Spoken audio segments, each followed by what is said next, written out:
What is going on, guys? This is the Inside Loop Podcast, episode 87, and today, talk about the New York Rangers today and their struggles recently because they have been poor. They have been not a good hockey team in 2024, and it's kind of shocking to say because this was one of the best teams in the NHL. I still believe that they're one of the best teams in the NHL, but things have definitely gone the wrong direction for this team. They have not been good in 2024 at all. There hasn't really been a game where I'm like, this is looking really good. They've looked bad. There's been a lot of categories that have looked bad for the New York Rangers, and this is a Metro division that's wide open now. You had a 5-point lead last time I recorded this video. Now it's trimmed down to a 2-point lead, and it's not even that Carolina's in second. It's the Philadelphia Flyers who've been having a good season this year. And they're on a 5-game win streak. They just beat a Dallas Stars team, and they killed them. I believe the score was 5-1, 5-2, maybe something like that. But they've been playing really good hockey over there. Rangers have not played the Flyers that much this season. I believe they played them once, and they shut them out. But, speaking of shutouts, Igor Shesterkin has not, gotten shut out in a long time. I know shutouts, they don't come around very often, but I've said this before that Igor Shesterkin is one of the best goalies in the league, but this last 10 games have not been a good stretch for him at all. He's been letting up a lot of stinkers and just not a lot of good goals. Just some of the goals, especially in this Vegas game yesterday, a really bad goal to start off the game, and this was a game where the Rangers were dominating Vegas. They were putting up shots. They almost had a quick one. Kako almost had a goal. I think it hit the outside of the post on Thompson, but they were killing the Vegas Golden Knights on the road, playing good hockey. And then Vegas goes, to the Rangers' end for the first time in like 5-6 minutes. And they let up a goal, which should have been a save. It goes under the blocker of Shesterkin, and they're down 1-0 early. And then after that, it was just cardio. It was just 40 minutes of straight cardio. And that just is not good. The Rangers can beat Vegas. They could beat any team in this league, but it's been the starter, man. Igor Shesterkin, as much as I love him, as much as I give him high praise by how he's one of the best goalies in the league, it's tough to say that this year. There's a lot of goalies this year that have been way better than him. Igor is just above a 904, I think. And this was a guy that not had a 920 plus save percentage 2 seasons ago or 3 seasons ago. Usually is a 915, 91% goalie at least, but he's a 90%, and that's not good for, his expectations, and I know he is not happy about it either. Now, I can defend him a bit. The defense has not been good. The defense has not been good, in my opinion. The Trouba Miller line, I don't know what it is. I don't think Miller has been bad, but the one thing that I've always said about Keandre Miller is his turnover problem. It's bad. And, when you play good teams like Carolina and Vegas and Boston, Toronto, all those top teams, even the Flyers, they're going to burn you. And if you turn the puck over like that, you're going to be letting up a lot of goals. And that's what's been happening. Steve Alliquette said that this team should hold a players-only meeting, just the players. And, it kind of happened last year, right? With the Trouba helmet throw against Chicago, because he was pissed off because we were getting killed, and we were on a bad losing streak. Of course, guys are pissed off. I totally understand that. And I think they know the team that they can be, because in 2023, they were outstanding. They were top of the league. They've fallen a few spots, but they still hold the division lead, but they were just dogs. Like, they would just go in and you would just expect to win. Now it's kind of like, if they go down 1-2 goals, how is this offense going to perform? Because it feels like it's only a one-line team, 1-2 line team. It feels like a Panarin's line and sometimes Kreider's line. It's really the only one scoring. The bottom six is trash. I'm sorry, the bottom six is straight garbage. Barkley, Goodrow, in that line, just awful. The third line, awful. Blake Wheeler, just garbage. Just garbage hockey. Now, talking about Barkley Goodrow, you signed this man to a $3.6 million deal for 6 years. He has 1 goal in 42 games. Now, I'm not saying Barclay Goodrow is going to put up 25 goals or anything like that. But to have 5 points, 5 points in 42 games is unacceptable. Unacceptable. Now, I know his career high is, I think, 33 points. And he's supposed to be, a defensive, center and all that. I don't think he's bringing much value to this team anymore. I really don't. I think, first year he was cool. Second year he was, okay, but you started to see that decline. Now this year it's been bad. You know, I think Jimmy Vesey's cool. I think Will Cooley's cool. But, Bonino and Goodrow, I would not be surprised if the Rangers parted ways this offseason. Now, am I panicking? No, I'm not panicking, but there's just some concern with this team. The bottom six needs to be fixed, whether that's trade, calling up a guy, or something. But with what they're rolling out, it has not been working. Defensively, you're not going to change anything. That is kind of those are going to be your lines for all 82 games, unless it's an injury or illness, something like that. That's not going to change. With Fox, Lindgren, Miller and Trouba, and then Schneider and Gustafsson, I don't think they're going to really change that. And also, the power play's been cold. This was one of the best power plays, and it's all of a sudden gone cold. And this is a team that, I've said it before, they rely on the power play. If they don't get a power play, that's why they might lose a game. Honestly. That's how they lost against the New Jersey Devils in the playoffs last year. They couldn't get goals because all of their goals were coming from the power play. And also Akira Schmid just played absolutely insane. But that's last year. We're done with that. Rangers sit 2-5-0 in their last 7 and 4-5-1 in their last 10. Rangers hold a 2-point lead over the Philadelphia Flyers, of course. Getting back to Igor Shesterkin.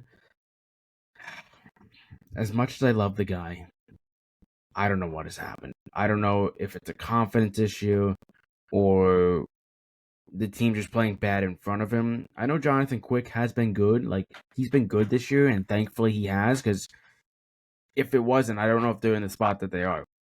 Jonathan Quick, he has put up the numbers that Igor Shesterkin should be putting up. But Shesterkin in his last 10 games, 6-4.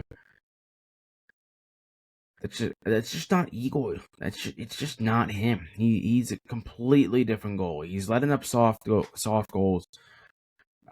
As much as you want to blame the defense, sometimes you just have to have a save. Like, when you get that save, it's a confidence booster for everybody. But if it goes in, then you're like, oh crap, we're down 1-0 or we're down 2-0, and then it gets to 3-0 and 4-0, and then you pretty much know that you have lost the game. He's got 282 save percent, 282 goals against average, and a 895 save percentage. The fact that I am reading that right now, it's embarrassing, and I'm just in disbelief. This is a guy that has won a Vezina before, has put up good numbers, but this season he's just been a completely different goalie. I don't know what is going on with him. I don't know what goes in the locker room or anything. I don't know really, but I know Benoit Allaire is a very good goalie coach. I know that for a fact, and I know he's definitely working hard with Igor to get him back to his normal self. And the thing is, like, Shesterkin will have 2 straight amazing starts. Like, this guy's cooking, making save after save. And then all of a sudden, third game comes around and he lets up 4 goals. He lets up 4 goals. And it's just unacceptable with the consistency. I know Igor, and I know what he is capable of doing, and what he is doing right now, it's not setting up the Rangers for success, and especially that he's their number 1 goalie. They rely on him. When they are playing an elite team, like Boston, like, honestly, you could say Philadelphia this year, like the Carolina Hurricanes, Igor is going to be in that. Like, when he plays Tampa Bay, Igor is going to be in that.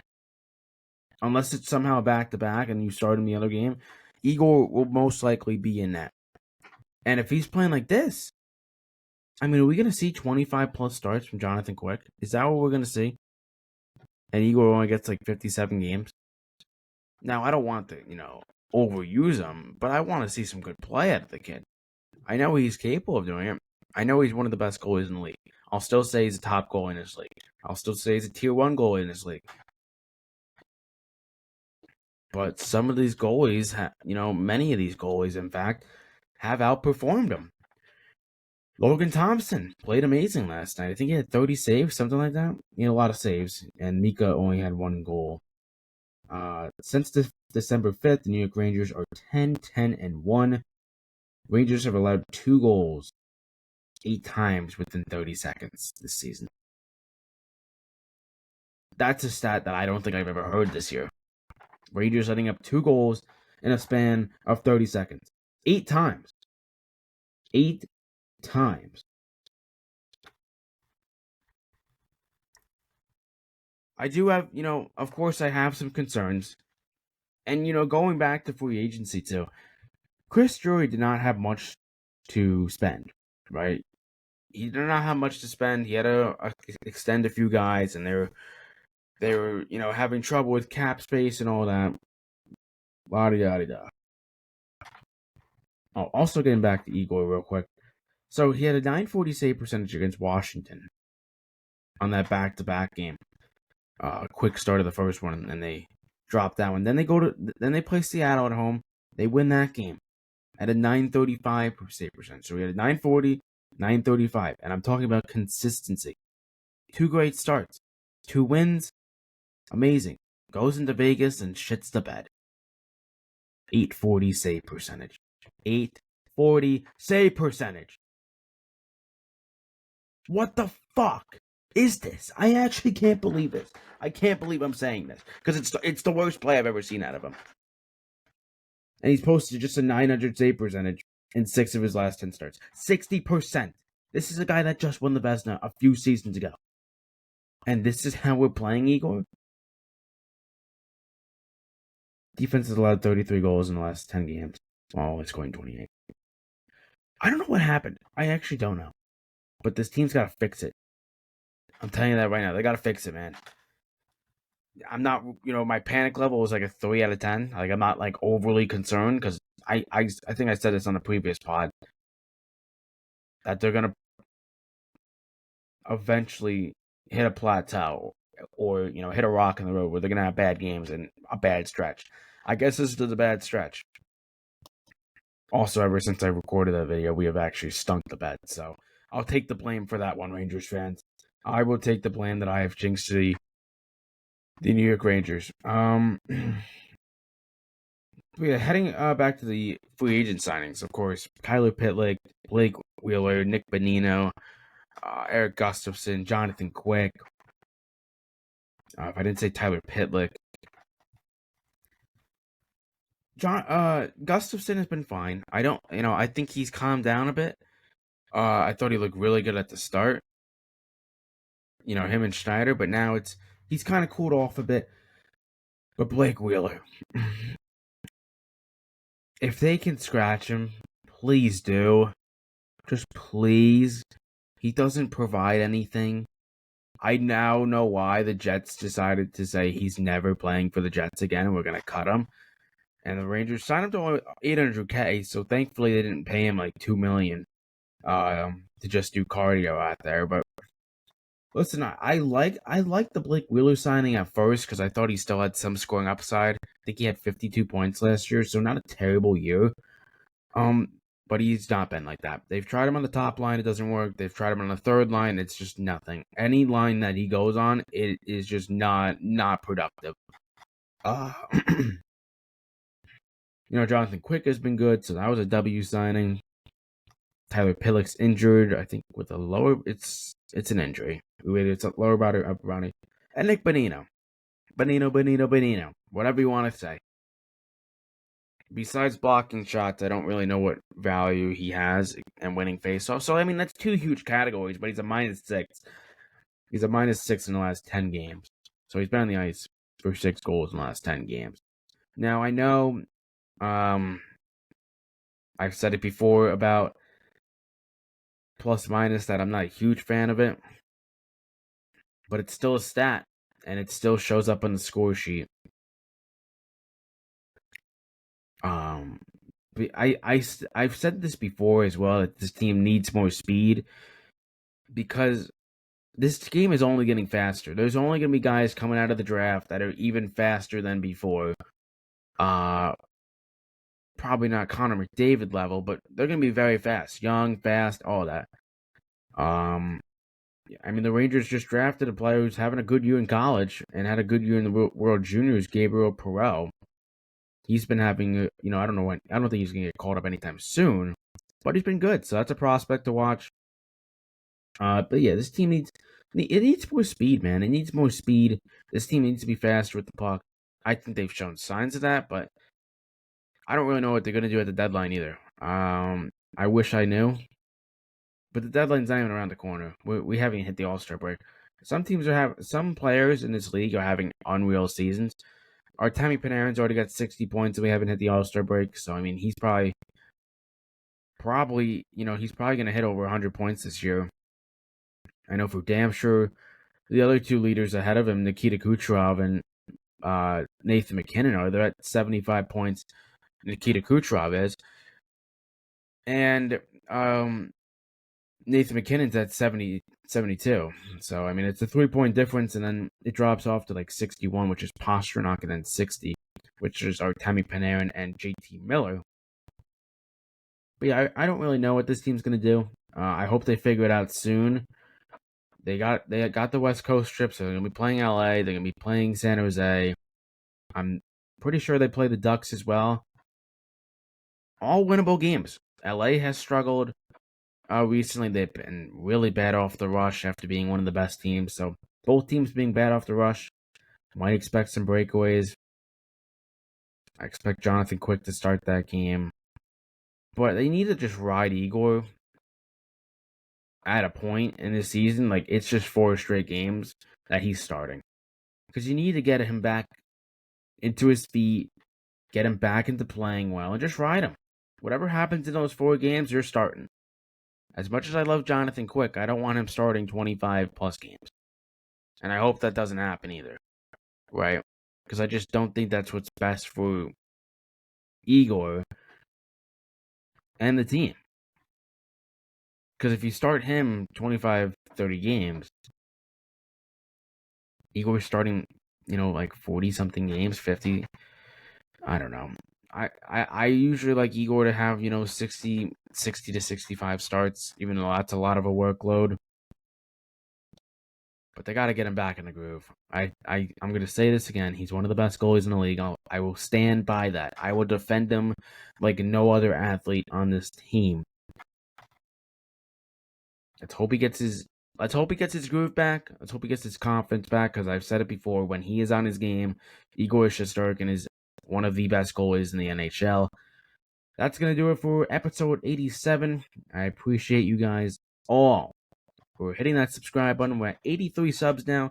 You guys have really enjoyed the content I've been putting out. Tons of views. I appreciate all of you for liking, subscribing, commenting, all that type of stuff. Of course, hit that subscribe button, hit that notification bell so you know when I upload these videos. And also, leave a comment below on what your thoughts on the New York Rangers in this recent stretch. But anyways, guys, that's going to do it. My name's Vin, and let's go Rangers, baby. Peace.